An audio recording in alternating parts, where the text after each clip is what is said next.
रानू और मीनू दो सहेलियां जो बचपन से ही अपने माता पिता के गुजर जाने के बाद एक साथ रहा करती थी। मेहनत मजदूरी से वह अपना पेट पालती थी। वो जितनी गरीब थी उतनी ही ईमानदार। एक बार जंगल में सूखा पड़ने के कारण उन्हें अन्न का एक दाना भी नसीब ना हुआ। तभी उन्होंने एक कबूतर की आवाज सुनी।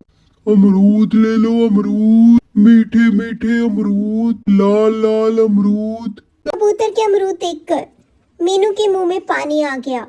पिछले 2 दिन से मीनू और रानू भूखी थी। ना ही उनके पास अन्न था, ना ही धन। रानू, एक अमरूद हम ले लें क्या? कबूतर से। 2 दिन पूरे बीत गए, मुंह में एक अन्न का दाना नहीं गया। उसकी बात सुनकर रानू बोली, पर मीनू, हमारे पास तो पैसे ही नहीं। अमरूद वाला हमें फ्री में क्यों अमरूद देगा? वो यहाँ पे अपने अमरूद बेचने आया है, ना कि बांटने। हमें सब्र रखना होगा। पर रानू, हम बहुत जल्द उसका ये एहसान उतार देंगे। जैसे ही हमारे हालात ठीक होंगे, हम उसे एक अमरूद के बदले 2 अमरूद दे देंगे। आज वो हमारी मदद कर रहा है, हो सकता है हम कल उसके काम आ जाएं। मीनू की ये बात सुनकर रानू सोच में पड़ जाती है और उसे कहती है, ठीक है मीनू, मैं कोशिश करती हूँ। इतना कहकर रानू कबूतर के पास जाती है। कबूतर चाचा, आप मुझे क्या एक अमरूद देंगे? हाँ हाँ, क्यों नहीं। अमरूद बेचने ही तो आया हूँ मैं। एक अमरूद के पूरे 10 रुपए लूंगा। ये सुनकर रानू कहती है, कबूतर चाचा, आज हमारे पास पैसे नहीं है। आप मुझे एक अमरूद दे दीजिए। मैं बहुत जल्द आपके इस अमरूद के बदले आपको 2 अमरूद दूंगी। रानू की बातें सुनकर कबूतर को गुस्सा आ जाता है। मैं यहाँ कोई फ्री में नहीं बांटने आया अमरूद। 10 रुपए निकालो और अमरूद ले लो, नहीं तो भाग जाओ यहाँ से। तुम जैसे रोज मुझे पक्षी मिलते हैं जो अमरूद वापस करने का बहाना लगाकर मेरे मीठे मीठे अमरूद को खाते हैं। पर कबूतर चाचा, हमारे जंगल में सूखा पड़ चुका है। मैंने और मेरी दोस्त ने 2 दिन से कुछ नहीं खाया। आपका एक अमरूद हमारा पेट भर सकता है और हम मकार नहीं हैं। चिड़िया की बातें सुनकर कबूतर कुछ सोच में पड़ जाता है और उसे एक अमरूद देने के लिए तैयार हो जाता है। लो चिड़िया बहन, तुम्हारे एक अमरूद ले जाने से मेरा कुछ नहीं जाएगा, पर तुम्हारा पेट भर जाएगा। ले जाओ इस अमरूद को। और हाँ, इसके बदले तुम्हें 2 अमरूद देने की नहीं है जरूरत। रानू कबूतर का धन्यवाद करके मीनू के पास आती है और उसे सारी बात बताती है। मीनू रानू की ये बात सुनकर हैरान हो जाती है और वो रानू से कहती है, अब हम इस अमरूद को नहीं खाएंगे। ये तुम क्या कह रही हो मीनू? तुम्हें अभी तो इतनी भूख लगी थी। तुमने ही कहा था कबूतर से एक अमरूद लाने के लिए। अब अमरूद है तो तुम्हें खाना नहीं। हाँ रानू, मुझे इस अमरूद से अमरूद का पेड़ लगाना है ताकि हम भी इस फल को बेचकर अपना पेट भर सके। साथ साथ इस पेड़ की मदद से हम भूखे पक्षियों का भी पेट भर पाएंगे। मीनू की बड़ी बड़ी बातें सुनकर रानू सोच में चली जाती है, ये कैसे हो सकता है? एक अमरूद से अमरूद का पेड़ बन जाएगा। लेकिन वो मीनू का दिल नहीं तोड़ना चाहती थी, इसलिए रानू ने मीनू से कहा, देख रानू, मैंने तो तुझे अमरूद ला दिया। अब इस अमरूद को खाना है या गाड़ना है, ये तुम्हारी मर्जी।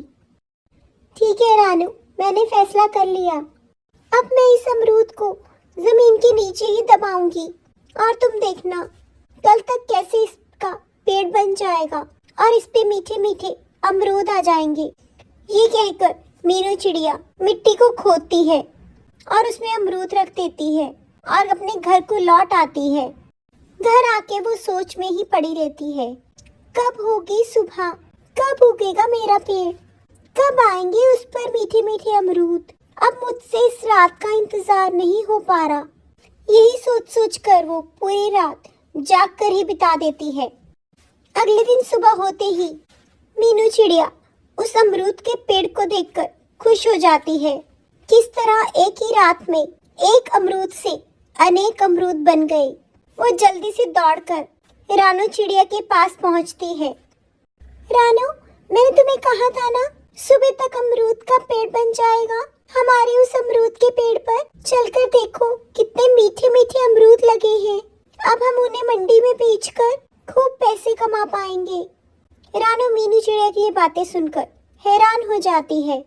उसे तो विश्वास ही नहीं हो पा रहा था, किस तरह से एक अमरूद एक ही दिन में इतना बड़ा पेड़ खड़ा कर सकता है। रानू एक टक मीनू को देखती रह जाती है और उसे पूछती है, मीनू, मैं कोई सपना तो नहीं देख रही? ये कैसे हो गया? कैसे एक ही दिन में हमारे खेत में अमरूद का पेड़ आ गया?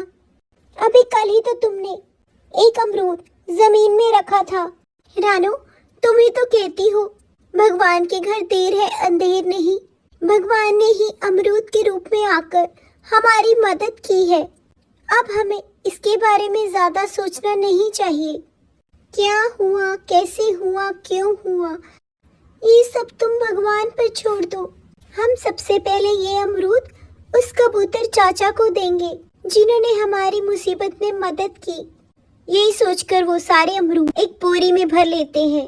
अगले दिन फिर कबूतर चाचा के आने पर रानू और मीनू उन्हें अमरूद की बोरी लौटा देते हैं। कबूतर चाचा इतने सारे अमरूद देखकर हैरान हो जाता है। तभी रानू उसे बताती है, कबूतर चाचा, आपके एक अमरूद से एक ही दिन में अमरूद का पूरा पेड़ हमारे खेत में निकल आया, जिस पर हरे भरे अमरूद ही अमरूद हैं।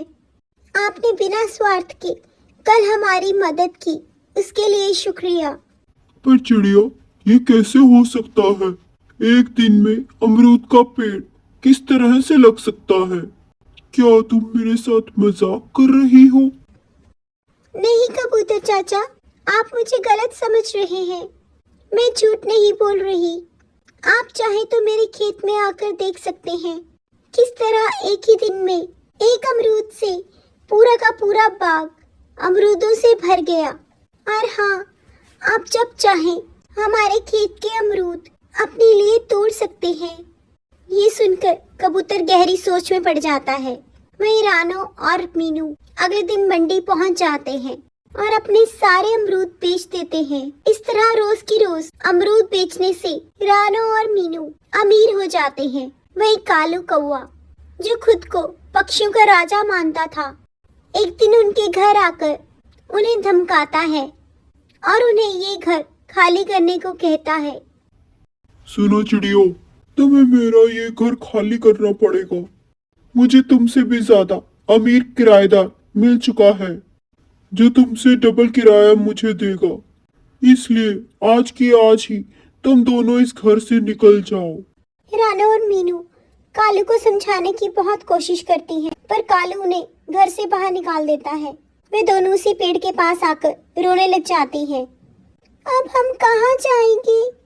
अब कौन करेगा हमारी मदद? इतनी सर्दी में हम रात कैसे गुजारेंगे? अमरूद बेच बेच कर हमने जो पैसे कमाए वो हमने दूसरे पक्षियों की सेवा में लगा दिए। चिंता मत करो मीनू, भगवान सब देख रहा है। जिस तरह उन्होंने हमें ये रास्ता दिखाया, वैसे वो हमें घर भी दिलवाएंगे। तुम विश्वास रखो। उन दोनों की बातें सुनकर अमरूद के पेड़ से एक अमरूद का घर बाहर आ जाता है, जिसे देखकर रानू और मीनू हैरान हो जाते हैं। मीनू, क्या ये जादुई अमरूद का पेड़ है जिसे हमारी हर इच्छा का पता लग जाता है? बोलो मीनू। हाँ रानू, ये एक जादुई पेड़ ही है। तुम कहती थी ना, भगवान के घर देर है अंधेर नहीं। देखो, आज फिर से भगवान ने हमारी मदद कर दी, एक जादुई पेड़ के रूप में आकर। अब फिर से हमारे पास घर भी है और धन भी। हमें किसी से भी डरने की जरूरत नहीं। यही सोचकर वो दोनों घर के अंदर चली जाती हैं। घर सच में बहुत सुंदर था। वो हंसी खुशी इस घर में अब अपना जीवन व्यतीत करती हैं।